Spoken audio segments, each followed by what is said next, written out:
कभी किसी ऐसी बैंक डकैती के बारे में सोचा है जो एकदम किसी बॉलीवुड ब्लॉकबस्टर जैसी लगे? शायद धूम टाइप। हाँ बिल्कुल। पर यह कोई फिल्मी कहानी नहीं है, ये असलियत में हुआ था।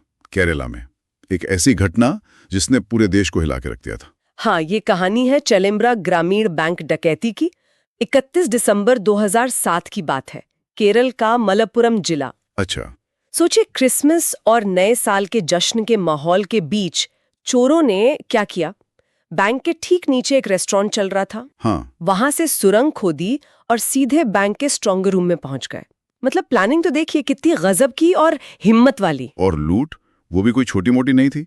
लगभग 77 किलोग्राम सोना और करीब 25 लाख रुपए नकद। हाँ, बहुत बड़ी रकम थी।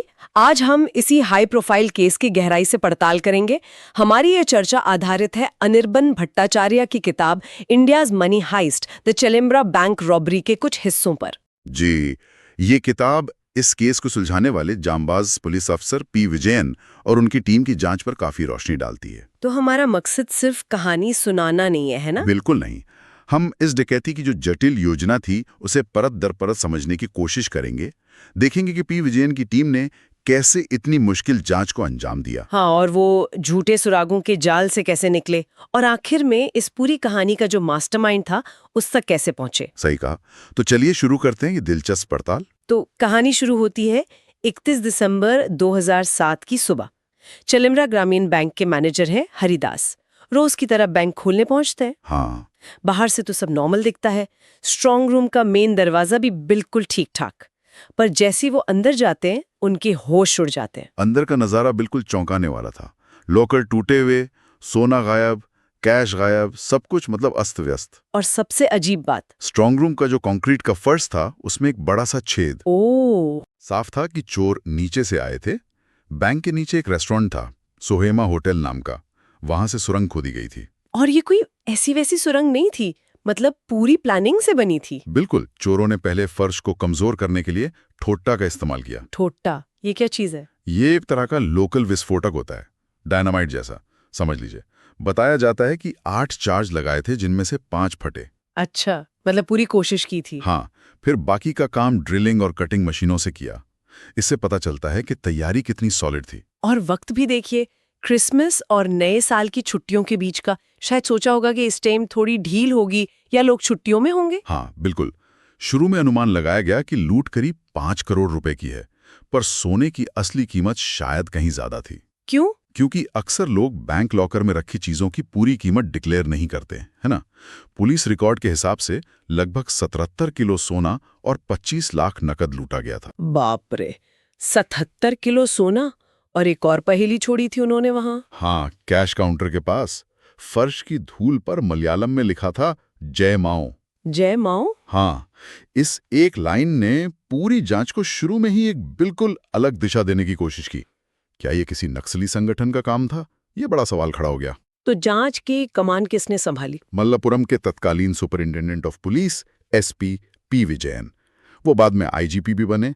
अपनी सूझबूझ और लीडरशिप के लिए जाने जाते हैं। अच्छा। उन्होंने फौरन एक स्पेशल इन्वेस्टिगेशन टीम बनाई, एसआईटी। इसमें circle inspector P Vikraman, Shaukat Ali, MP Mohan Chandran जैसे अनुभवी अफसर थे। और वो शैडो पुलिस का भी जिक्र आता है। हाँ बिल्कुल। कुछ काबिल कांस्टेबल थे जो शैडो पुलिस के नाम से मशहूर थे। ये वो टीम होती है जो सादे कपड़ों में खुफिया जानकारी जुटाने में माहिर होती है। लेकिन शुरुआत तो मुश्किल रही होगी, इतने सारे सवाल। बहुत मुश्किल। पहला सवाल तो यही कि क्या ये माओवादी कनेक्शन असली है या सिर्फ ध्यान भटकाने की चाल। फिर क्या बैंक का कोई कर्मचारी मिला हुआ है। और लूट की सही कीमत का अंदाजा लगाना भी तो एक चुनौती थी। बिल्कुल। ऊपर से विजयन पर प्रेशर भी बहुत था। नया साल आने वाला था, शांति बनाए रखनी थी। और कुछ ही दिनों में वहां का एक लोकल त्योहार नेरचा उत्सव भी था। हाँ, मतलब माहौल बिगड़ना नहीं चाहिए था। बिल्कुल। शहर में कोई दहशत ना फैले, ये उनकी पहली प्राथमिकता थी। तो टीम ने सबसे पहले कहां से शुरू किया? बैंक के नीचे वाला रेस्टोरेंट, सोहेमा होटल। हाँ। रेस्टोरेंट के मालिक मोइदीन कुट्टी हाजी और बिल्डिंग के मालिक कुन्हीद कुट्टी हाजी, उनसे लंबी पूछताछ हुई। और क्या पता चला? पता चला कि होटल घाटे में चल रहा था और हाल ही में उसे बाबू नाम के एक आदमी को किराए पर दिया गया था। बाबू, ये नाम सामने आया। कौन था ये बाबू? मोइदीन कुट्टी ने उसका हुलिया बताया। कहा कि त्रिशूर का रहने वाला लगता था और एक खास पहचान बताई कि उसके निचले होंठ कुछ अजीब थे। अजीब? मिलते जुलते थे पाकिस्तानी क्रिकेटर सोहेल तनवीर से। अरे, ये तो बड़ा अजीब सुराग है, लेकिन अहम हो सकता है। बिल्कुल। और फिर मिला एक छोटा सा मगर बहुत अहम सुराग। क्या? बाबू ने रेस्टोरेंट किराए पर लेने के लिए जो 50,000 रुपए एडवांस दिए थे नकद, हाँ। उन नोटों के एक बंडल पर district cooperative bank KDC Kozhikode और मिल्मा यानी Kerala cooperative milk marketing federation Kozhikode भी खास मोहरें लगी थी। अच्छा, तो ये एक चूक थी? हाँ, एक छोटी सी चूक, पर इससे ये पता चला कि पैसा हाल ही में इन जगहों से निकला था। ये पुलिस को पैसे के सोर्स तक ले जाने वाला एक लिंक दे गया। अपराधी कितना भी शातिर हो, कोई ना कोई निशान छोड़ ही देता है। तो अब पुलिस के पास एक नाम था बाबू, एक हुलिया वो होंठ वाला, और नोटों पे लगी मोहरें। पर ये बाबू असल में था कौन? यहाँ से मामला और उलझता है। सही कहा, ये बाबू असल में एक मुखौटा था। उसका असली नाम था जोसेफ, लेकिन वो जेसन, जोमोन ऐसे कई नाम इस्तेमाल करता था। अच्छा, कई नाम। हाँ, और उसकी जिंदगी भी काफी उथल पुथल भरी रही। बचपन मुश्किल था, माँ बाप जल्दी गुजर गए, फिर जीजा ने बहुत परेशान किया। तो शायद इसीलिए वो अपराध की दुनिया में आ गया। हाँ, ऐसा लगता है। छोटे मोटे अपराधों से शुरुआत हुई, जेल भी गया। और शायद जेल में ही इस बड़ी डकैती की प्लानिंग शुरू हुई। बिल्कुल। वहीं उसकी मुलाकात हुई शिबू से, जो बाद में इस केस में A2 दूसरा आरोपी बना, और सैनुद्दीन से, जो A5 बना। A1, A2 ये पुलिस का तरीका होता है नंबर देने का, है ना? हाँ, चार्जशीट में ऐसे ही लिखते हैं। A1 मुख्य आरोपी, फिर A2, A3, तो A1 था जोसेफ। और कहते हैं कि उसे ये सुरंग खोदने का आइडिया धूम फिल्म से आया था। हाँ, कहा तो यही जाता है।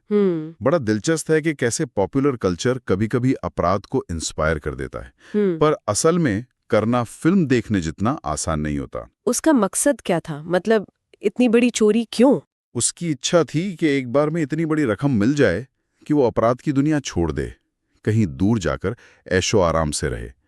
और उसने चिलेम्बरा जैसी शांत जगह इसीलिए चुनी ताकि किसी को शक न हो। फिर उसने अपनी टीम बनाई। हाँ, उसका सबसे करीबी दोस्त शिबू उसका मेन पार्टनर बना।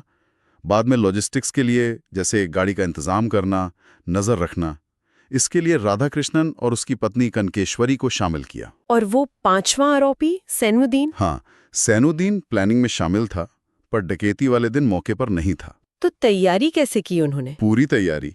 एक मारुति जेन कार किराए पर ली, विस्फोटक ठोटा खरीदा, गैस कटर, दूसरे बिजली के औजार, सबका इंतजाम किया। रेस्टोरेंट की खिड़कियों को अखबारों से ढक दिया ताकि अंदर क्या हो रहा है बाहर से दिखे नहीं। और रात में सुरंग खोदने का काम शुरू किया। हाँ, इसमें उन्हें उम्मीद से ज्यादा टाइम लगा। कंक्रीट काफी मजबूत था और वो डायनामाइट भी पूरी तरह काम नहीं आया। लेकिन आखिरकार वो पहुंच गए स्ट्रांग रूम तक। हाँ, फिर गैस कटर से लॉकर काटे, अलमारी काटी, सोना और कैश लिया और फरार हो गए। लेकिन जोसेफ बहुत शातिर था, वो यही नहीं रुका। उसने पुलिस को भटकाने का भी इंतजाम किया था। बिल्कुल, ये उसकी चालाकी का एक और उदाहरण है। पुलिस को जय माओ वाले एंगल पर उलझाए रखने के लिए उसने क्या किया? हैदराबाद गया। हैदराबाद? हाँ, वहां डेक्कन रेजिडेंसी नाम के एक लॉज के कमरा नंबर 413 में जानबूझकर कुछ सबूत छोड़े। सोने के कुछ खाली पैकेट, एक तेलुगु अखबार जिस पर फिर से जय माओ लिखा था, कुछ कपड़े, एक लाल टोपी, ताकि पुलिस को लगे कि आंध्र प्रदेश के माओवादियों का काम है। एग्जैक्टली।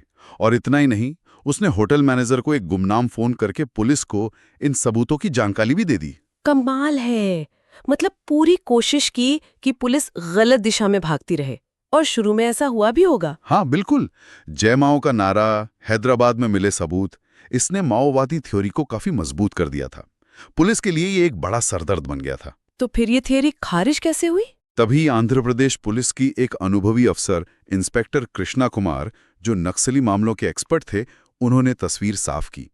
उन्होंने कहा कि ये तरीका माओवादियों का नहीं है, ये साफ तौर पे ध्यान भटकाने की कोशिश लग रही है। अच्छा, ये एक अहम मोड़ था मसला। बहुत अहम, वरना विजयन की टीम शायद गलत दिशा में ही उलझी रहती। इसके बाद टीम ने दूसरे एंगल्स देखने शुरू किए। जैसे? पुराने अपराधियों से पूछताछ की, जैसे एक मणिकर्णन था। कोयम्बटूर के एक लॉज पर रेड मारी। मंजरी के सलमान होटल में एक गलत आदमी को पकड़ लिया। एसपी विजयन ऐसी नाकाम कोशिशों को मजाक में टूटे हुए बल्ब कहते थे। टूटे हुए बल्ब? मतलब कोशिश तो की पर रोशनी नहीं हुई। हाँ, बिल्कुल। लेकिन फिर टेक्नोलॉजी ने रास्ता दिखाया। टेक्नोलॉजी कैसे? पुलिस बाबू के पहले वाले फोन तक पहुंच गए। एक पुराना LG CDMA में हैंडसेट था, जो उसने कोझिकोड की सूर्या मोबाइल्स दुकान से सेकंड हैंड खरीदा था। अच्छा, तो फिर उसकी कॉल डिटेल्स निकाली होंगी, CDR। हाँ, बिल्कुल। उसकी कॉल डिटेल रिकॉर्ड्स यानी सीडीआर खंगाली गई। सीडीआर से पता चल जाता है कि उस नंबर से कब किसे कितनी देर बात हुई। ये जांच में बहुत बड़ा कदम होता है। और इसी सीडीआर एनालिसिस से कुछ बड़ा मिला? हाँ, एक चौंकाने वाला खुलासा। पता चला कि बाबू सिर्फ एक नहीं बल्कि एक दूसरा फोन भी इस्तेमाल कर रहा था। ओह, ये तो बड़ी कामयाबी थी, क्योंकि अपराधी अक्सर पहचान छुपाने के लिए मल्टीपल फोन यूज करते हैं, है ना? एग्जैक्टली। अब असली चैलेंज था इस दूसरे फोन का नंबर पता लगाना। इसके लिए टावर डंप एनालिसिस करना पड़ा। टावर डंप एनालिसिस, ये क्या होता है? ये एक मुश्किल प्रोसेस है। इसमें किसी खास इलाके के, जैसे चलेम्बरा के, मोबाइल टावरों से एक निश्चित समय में जितने भी फोन कनेक्ट हुए, उन हजारों लाखों नंबर्स का डेटा खंगाला जाता है। बाप रे, लाखों नंबर! हाँ, और चलेम्बरा में काम और मुश्किल था, क्योंकि सिग्नल कई अलग अलग कंपनियों के टावरों से बाउंस हो रहे थे। तो विजयन की टीम ने सभी 10 मोबाइल सर्विस प्रोवाइडर्स के नोडल अधिकारियों और इंजीनियरों की मदद ली। मतलब बड़ी मेहनत का काम था। बहुत। अनवर हुसैन नाम के एक ऑफिसर और कांस्टेबल संतोष ने दिन रात एक करके ये सारा डेटा छाना। सोचिए कितना धैर्य चाहिए इसके लिए। और आखिरकार मेहनत रंग लाई। हाँ, उन्हें ना सिर्फ बाबू का दूसरा नंबर मिला, बल्कि ये भी पता चला कि उसने हाल ही में एक नया एयरटेल नंबर भी लिया था। लेकिन कहानी में असली ट्विस्ट तो अब आया। एक ऐसा कनेक्शन सामने आया जो किसी ने सोचा भी नहीं होगा। क्या? ऐसा क्या मिला? जब पुलिस ने बाबू के दूसरे फोन की सीडीआर को और ध्यान से देखा तो एक पैटर्न दिखा। एक खास नंबर पर लगातार कॉल्स जा रही थी। कौन सा नंबर था वो? वो नंबर था एक पुलिस कांस्टेबल का। नाम था अमृतराज। क्या? पुलिस कांस्टेबल का?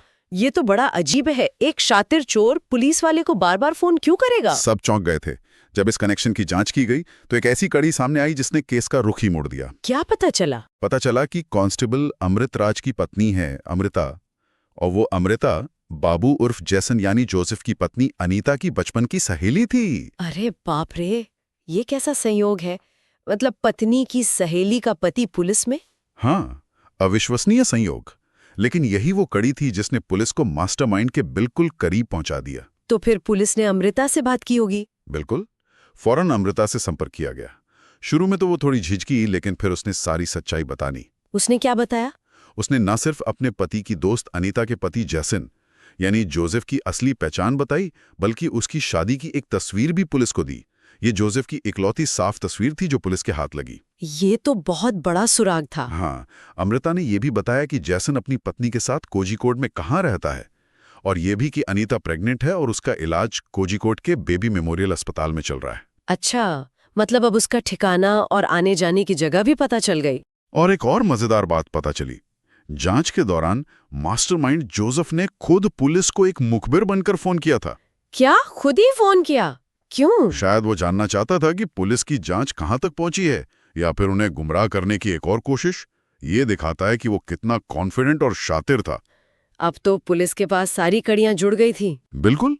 मास्टरमाइंड की पहचान, उसका पता, उसकी तस्वीर, और सबसे जरूरी जानकारी कि वो 27 फरवरी 2008 को अपनी पत्नी अनीता को डॉक्टर को दिखाने बेबी मेमोरियल अस्पताल जरूर आएगा। अब जाल बिछाने का वक्त आ गया था। तो एसपी विजयन ने ऑपरेशन का प्लान बनाया होगा? हाँ, बहुत सावधानी से 3 अलग-अलग टीम्स बनाई। टीम ए, जिसमें मोहन चंद्रन और विक्रमन जैसे तेज अफसर थे, उन्हें अस्पताल पर नजर रखने का काम मिला। और बाकी टीमें? टीम बी, शौकत अली के नेतृत्व में, उसे बाबू के कोझिकोड वाले घर के इलाके की निगरानी करनी थी। और टीम सी, असनार के नेतृत्व में, राधाकृष्णन और कनकेश्वरी के घर पर नजर रखे हुए थी। और यहीं पर इंस्पेक्टर विक्रमन की सूझबूझ काम आई, है ना? वो जल्दी पहुंचने वाली बात। हाँ, बिल्कुल। प्लान के हिसाब से टीम ए को सुबह 10 बजे अस्पताल पहुंचना था, लेकिन विक्रमन को अंदर से कुछ ठीक नहीं लग रहा था। एक तरह की बेचैनी थी। इंट्यूशन? हाँ, कह सकते हैं। उन्होंने अपनी टीम को मनाया कि तय समय से 3 घंटे पहले सुबह 7 बजे ही अस्पताल पहुंच जाते हैं। और ये फैसला सही साबित हुआ? एकदम सही, क्योंकि जोसेफ अपॉइंटमेंट का टाइम बदलवाने के लिए सुबह 7:30 बजे ही अस्पताल पहुंच गया। अरे, मतलब अगर टीम विक्रमन की बात मानकर जल्दी ना पहुंचती तो वो हाथ से निकल जाता। बिल्कुल।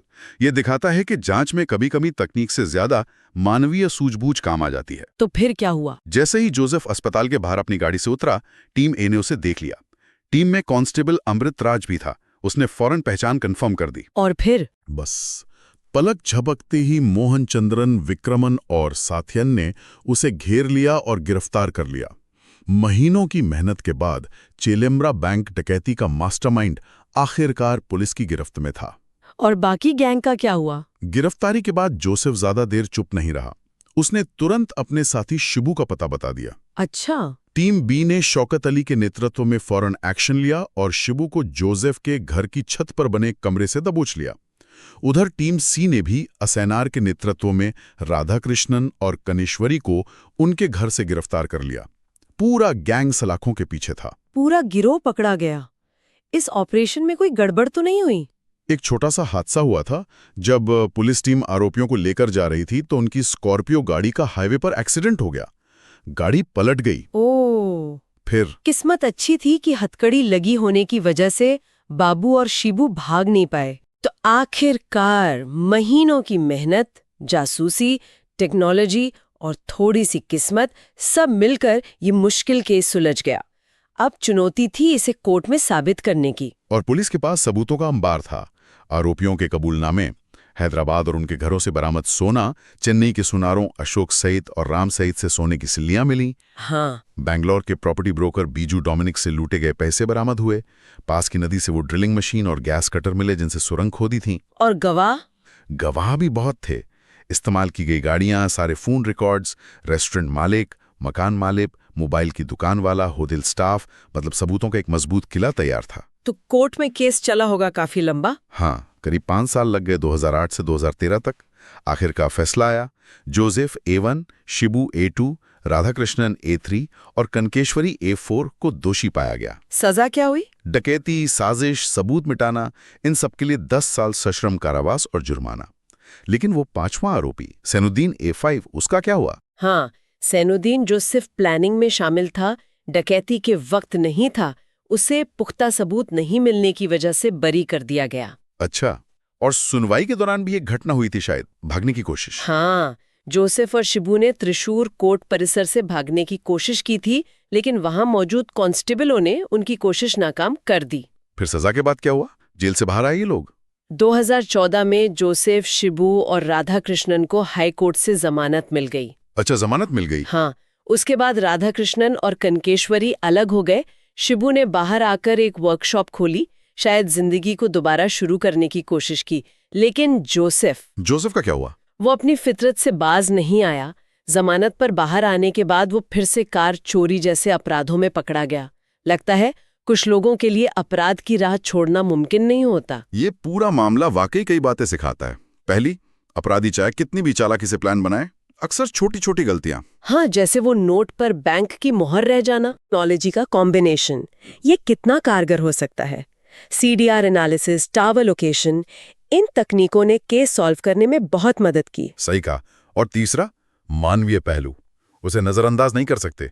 चाहे वो इंस्पेक्टर विक्रमन का इंट्यूशन हो, जिसने मास्टरमाइंड को भागने से रोक दिया। हाँ, वो सुबह जल्दी पहुंचने वाला फैसला। या फिर अपराधी की अपनी साइकोलॉजिकल कमजोरियां, जैसे जोसेफ का खुद को बहुत होशियार समझना और फिर छोटी छोटी गलतियां कर बैठना। और पुलिस ने जिस तरह धैर्य से भ्रामक सुरागों जैसे माओवादी एंगल से निपटा, वो भी काबिले तारीफ है। तो ये थी चिलिम्ब्रा ग्रामीण बैंक डकैती की पूरी कहानी। ये सिर्फ एक हैरत अंगेज अपराध की कहानी नहीं है, ये एक चालाक अपराधी दिमाग और पुलिस के अथक परिश्रम के बीच की एक तरह से लुका छिपी की कहानी है। बिल्कुल, ये दिखाती है कि कैसे तकनीक, टीम वर्क और थोड़ी सी मानवीय सूझबूझ मिलकर बड़ी से बड़ी पहेली को भी सुलझा सकती हैं। जोसेफ ने एक लगभग परफेक्ट प्लान बनाया था, लेकिन वो छोटी छोटी चूकों, अप्रत्याशित मानवीय रिश्तों, जैसे उसकी पत्नी की सहेली का एक पुलिस वाले से शादी करना, हाँ, और पुलिस की कभी हार न मानने वाली जिद की वजह से आखिरकार पकड़ा गया। यह हमें सोचने पर मजबूर करता है। क्या वाकई कोई अपराध परफेक्ट हो सकता है? क्या कोई ऐसी योजना बन सकती है जिसमें गलती की कोई गुंजाइश ही न हो? या फिर मानवीय चूक, किस्मत का खेल और जांच करने वालों का जुनून हमेशा सबसे शातिर दिमागों पर भी भारी पड़ते रहेंगे? इस पर विचार जरूर किया जा सकता है।